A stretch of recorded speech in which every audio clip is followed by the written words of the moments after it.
Hey guys, what's going on? Welcome back to KY Coins and Collectibles. And I just wanted to show you my new little collection I picked up. This was something a little different. I'd picked this up from a gentleman that I have bought coins off of before, and he's more of a numismatic collector. He's around 81, and he's been collecting for a long time now. At least, I believe I think he said around 55, 60 years, ever since he was in his teens to his 20s. He had started picking up stuff. So, and he just kind of picked up stuff as he got it.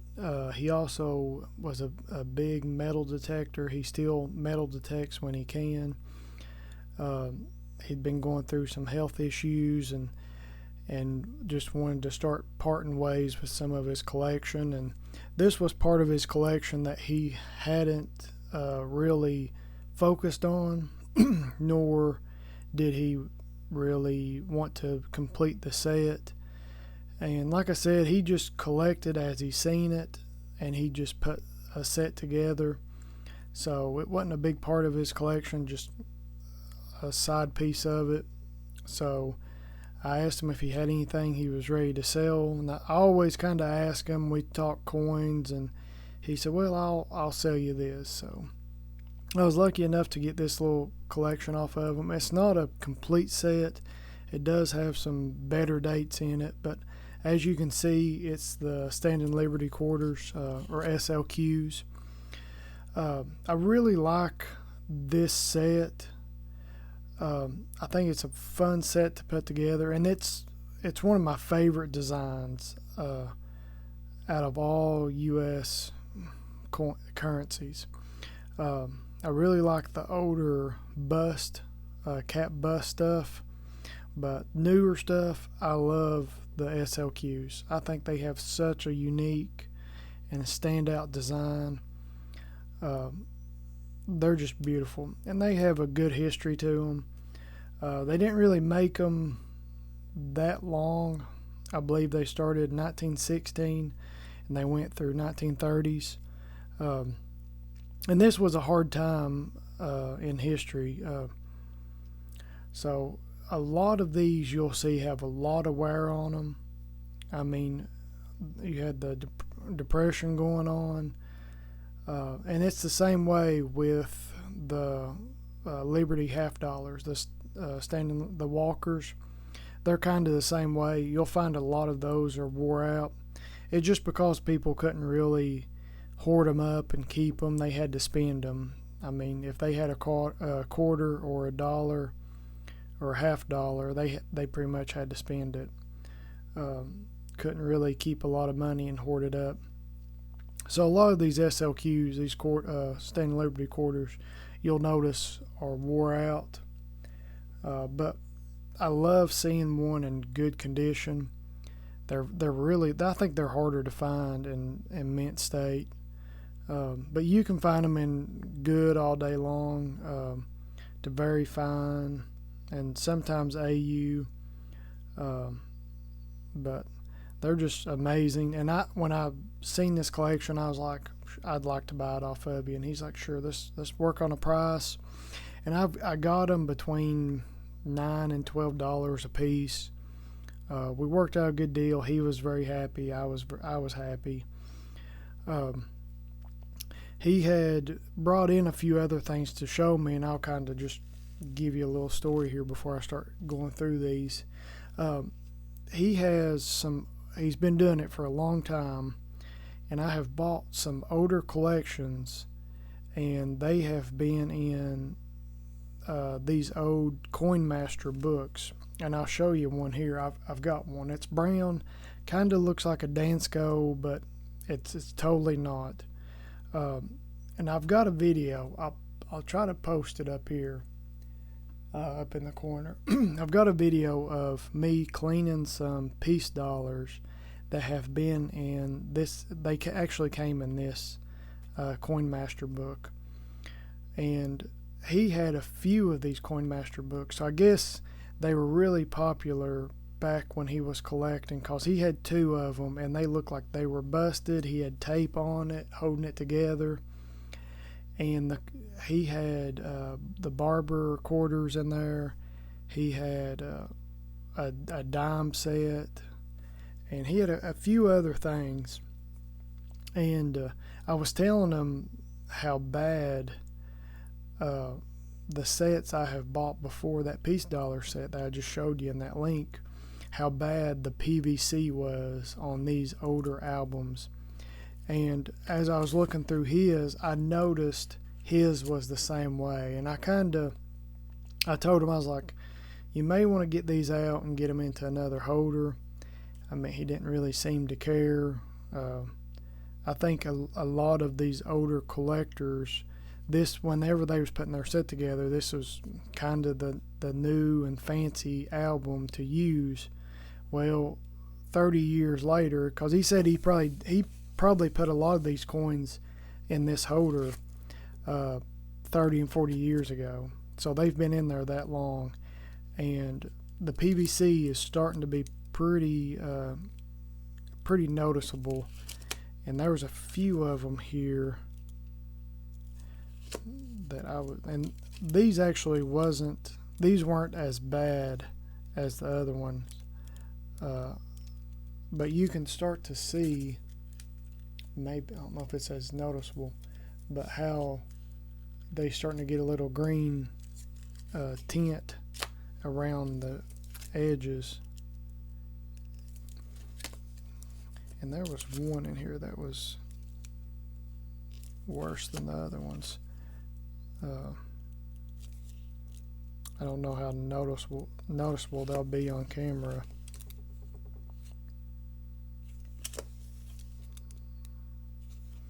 But this one particularly, you can see a little bit of green around the edges. And like I said, he had a set of barber quarters. And he didn't want to part with those because it was almost a complete set, and he had worked pretty hard on it. That's a hard set to put together. So I was just telling him, I said, the best way I've done it is just take a Q-tip with some 100% acetone, like the clear, no color to it. Just get you a Q-tip, dip it in the acetone, and just slowly roll it back and forth. Don't try to scrape. If it's not an expensive coin, you can. It's really not going to scratch it up. But I like to just roll back and forth, and it will bring that PVC off of it, and your Q-tip will be green. And even these, like, you can't really see the PVC, but listen to how hard this plastic is. Like, it's very, very flimsy. This older plastic is awful. But that was just normal back in the day. And now, 30, 40 years later, we realize it's not good stuff. So stay away from these old Coin Master albums, because I've probably seen 8 of them, and every one of them have bad PVC. So I kind of just told him, I said, try to get some acetone and just get you a Q-tip and roll it on it, clean them up. So just trying to help him out. I know he spent a long time on them, and I don't want his coins to just get ate away slowly. But with that said, he had 2 more albums. He had a couple other different sets. Like I said, a dime, a barber half, and a barber quarter. He had these in an album with the barber quarters, so he just pulled these out. The 17, there was another row that started with the 17, like the 16, 17, and he couldn't pull that one out because it actually had a barber slot on it, so he had to keep that one. But this one is actually, I pulled this one out of that row. This one actually is a 17D.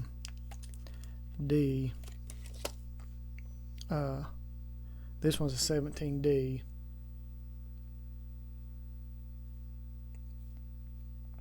and it's a shame. It looks like it's been snipped, like somebody's got some wire cutters there and there, and then the same way on the front, there and there.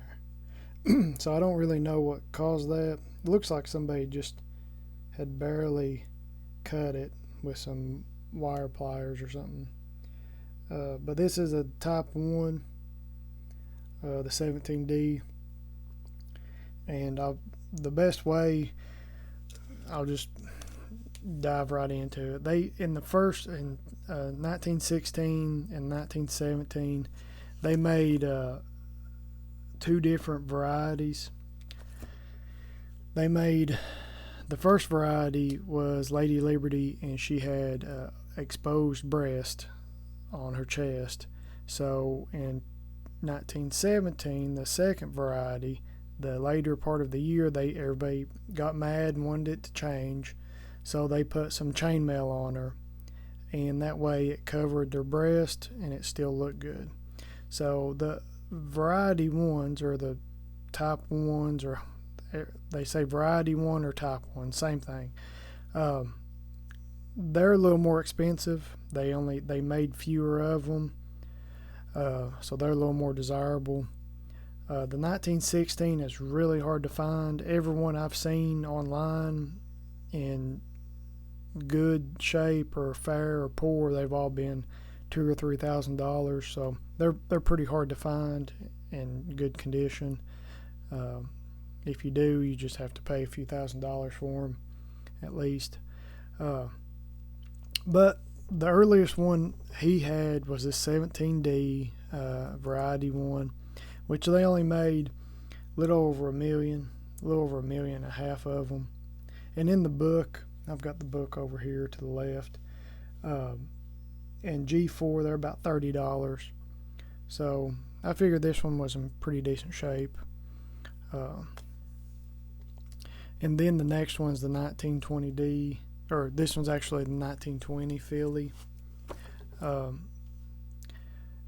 really, once you get through the teens and the early 20s and you hit the later 20s and 30s, there's not a lot of key dates. The 27S is a key date, but you can find it in the 27D. 27D and 27S are the key dates in these later years.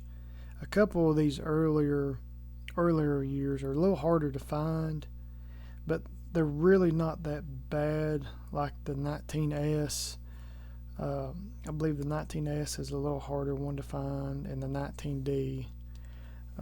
I've not really gone through the ones I've got yet. I'm going to order an album for these and try to just get the full set, put a set together. I do have the 27S. I had showed that in my last video, I believe, when I bought, or a couple videos ago, I'd bought a Buffalo Nickel 1913 S Type 2. That was the key date for the Buffaloes I was needing, and I bought the 27S at the same time off the same gentleman, because I figured sooner or later I'd be putting together a Standing Liberty set of quarters, and I just got a good deal on it, couldn't pass it up, so I pulled the trigger on it and got it. So I'm glad I did now, because it worked out perfect, because this set just presented itself, and I had a good deal on it and just bought it. The rest of these, like I said, are pretty much key dates, but the main thing was I wanted to show you all these older albums, like how you have to be careful. I mean, with PVC, like it's so crazy, because he said he's had these in this album for 30 plus years. These coins have been in there. They don't look bad, but the plastic has a lot of glare, especially with my lights I'm using. But I can see some green on these, especially around the rim. And like I showed you in that video earlier, that's a good video to watch. Try to go watch that one. It should be down in the comments or like down below in the status. Like it'll pop up. It's a really good video on how to clean the PVC. If you have a problem with that, take care of it. That will help. So I'll show you these. I'll run through these really fast. And another way, I got off topic there real fast. Between the variety 1 and the variety 2, a lot of times the breast will like wear down, and you may not know if it's an exposed breast or a chainmail breast. So on the reverse, which is the back, look at the eagle and below it. This is the easiest way to tell. There's 3 stars on the variety 2 or the type 2s, and on the variety 1 there's no stars below the eagle. So I know you can see the 3 stars below the eagle there, and on this variety 1 there's no stars. So that's the easiest way to tell. This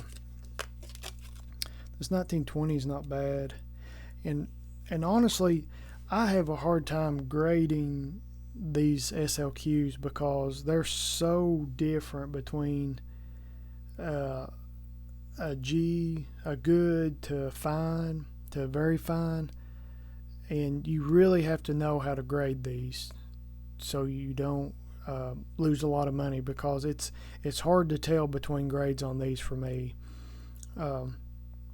I know there's a variety of different grades here, and the one that really sticks out, looks like a good to me, is this 26D.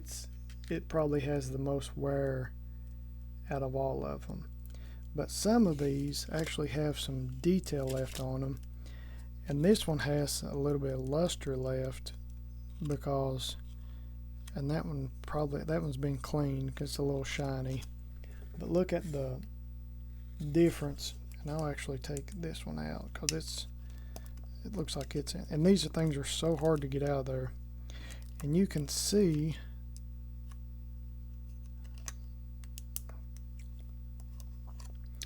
the ring it's left, and it's kind of green. See the indentation it's left in the plastic? It's kind of green, but this one's got a little bit of details. This is a 1924.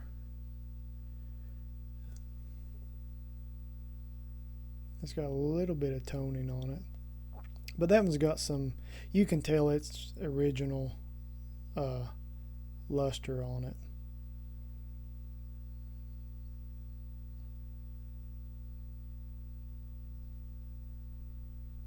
Yeah, that one's a lot better. So I don't like keeping these in these old ones, these old holders, but for another day or two it ain't gonna hurt it any worse, because I've got an album coming. I'm gonna put these in. This 23 looks like it's been cleaned on, and you can actually see a little bit of the face. And I know another big grade like what you really want to look for on the SLQs when you're grading them is the head. If they've got a full head, and you can make out details on Miss Liberty's head, in the shield, because she's packing a shield with her left hand. And if you can, on the shield, you can see the rivets in the shield around the outside edges. That's really good. And I'll look for one here with a little better example. And I've really not looked through these as good as I wanted to. This 30S, this is the last year. You can see the shield on this one pretty good, and the rivets around the outside of the shield. So that one's got pretty good details, and you can make out a little bit of the face in her hand.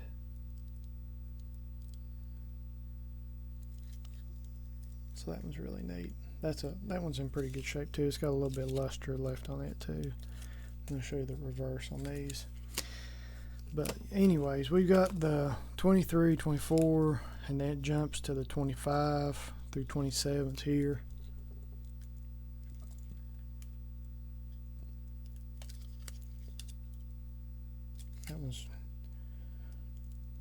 That one's seen some hard times right there on the back of it. Got some good dirt on it. I just love the design on these, like Lady Liberty and an eagle flying. These, I love the reverse of these as well, the eagle flying. I like anything with a big old eagle on it. I mean, nothing says America better than a big flying eagle. So I love that.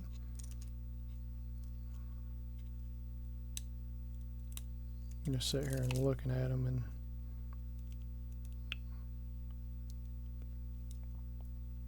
yeah, they don't look bad at all. So like I said, you got 25 through 27. We got 27D.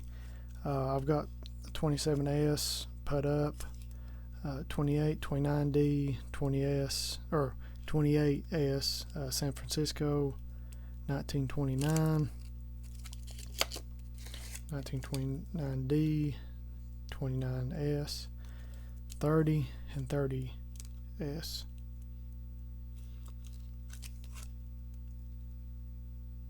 So, neat little set. I really like this year, or I like this design and these years. It's really hard to find coins from this period. Like I said, when you're coin collecting and you like numismatics, you really need to dive into the time period and look up a coin. If you like a certain design of a coin, like the Morgans, everybody likes Morgans because they know they were around after the Civil War. It was still kind of a Wild West in the late 1800s, when everybody's going from horses to the early first buggies, first motor vehicles.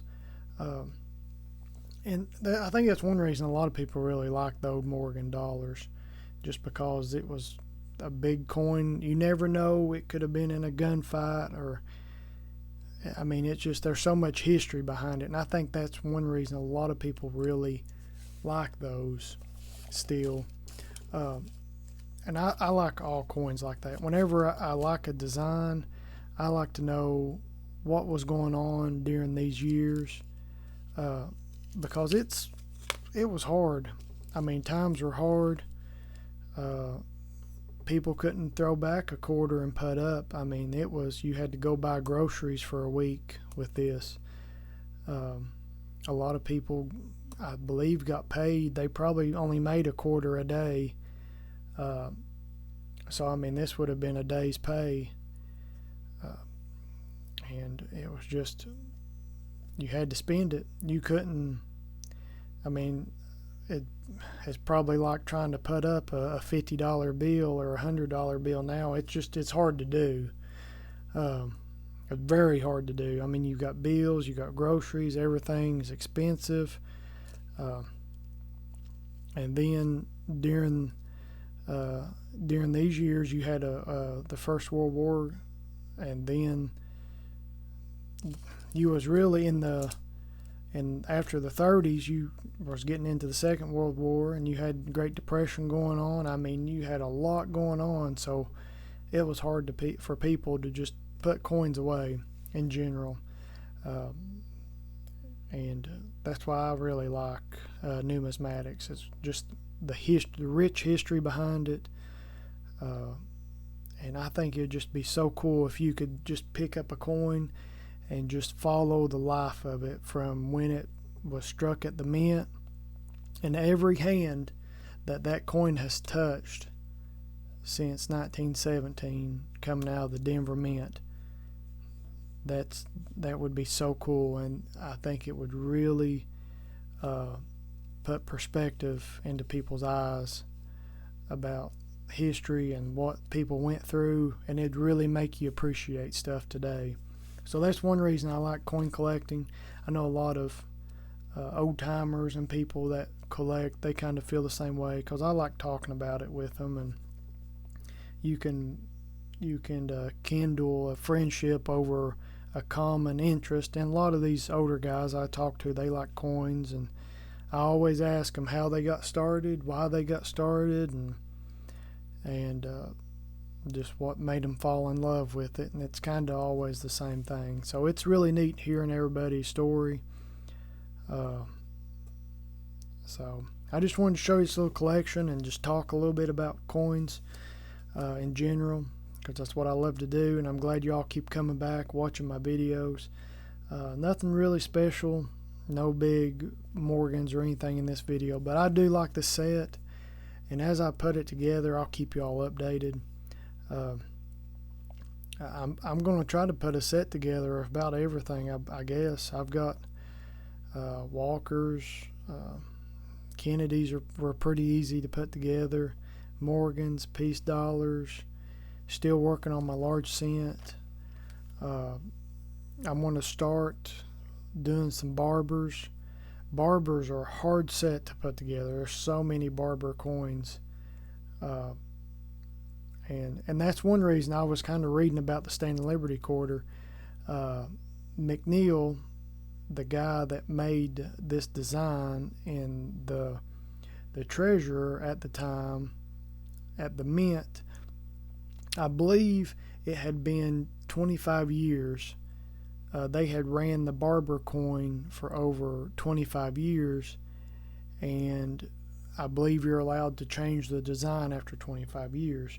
So he thought it was time to change it, and that's kind of how they came about. There's a lot to it. I like reading a little bit into it. Why a certain design got picked over another design. So there's a lot to it. I mean, I just get online and read about it. But I appreciate y'all watching. I've got a few other videos coming out. Hopefully tomorrow night. Today, it's actually after midnight. So I'm doing this video really late. It's 12:18, Tuesday the 27th, August. Tonight, I guess you can say, Tuesday night, I will have a video, hopefully, of an unboxing of a PCGS submission. I should be getting it today, Tuesday. I've got 20 coins in it, a bunch of Morgans, some type coins, a little bit of everything. It's took over 3 months to get it back. I have been dying to get this thing back. So don't know what else is going to be in it. Got a couple good surprises for you in it. So stay tuned for that video. I'll try to get this one uploaded today, and I will upload the other one probably Wednesday if I have time, which I should. So just stay tuned for that video as well. And I hope y'all have a good night. Thanks for sticking around, and please like, share, and subscribe. I appreciate it. And if y'all want to see some different content, want to hear me talk about some different stuff, or have a particular coin that you like and want to know more about it, just let me know in the comments. I try to read everybody's comments, good, bad, ugly. I don't care. I like hearing everybody's comments. So just let me know, and we'll try to adjust and kind of steer that way for whatever y'all like. So have a great day. It's Tuesday. Get this week started. Y'all be safe. Happy collecting.